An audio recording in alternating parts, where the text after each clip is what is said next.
जय शिवराय मित्रांनो, तुम्हाला मागच्या ब्लॉगमध्ये मी दाखवलं होतं की या वाड्याला 5 प्रवेशद्वार आहेत.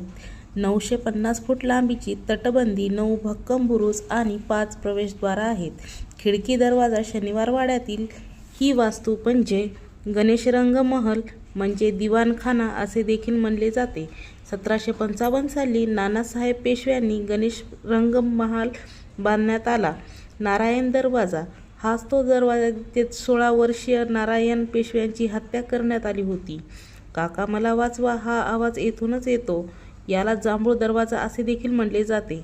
याच्या समोर जांभळाचे झाड आहे. म्हणून वाड्यावर वेळी 2000 च्या जवळपास सैन्य होती. त्यांना राहण्यासाठी तटबंदीच्या आतमध्ये लहान अशा खोल्या बांधण्यात आल्या होत्या. पेशव्यांच्या राजधानी असल्याने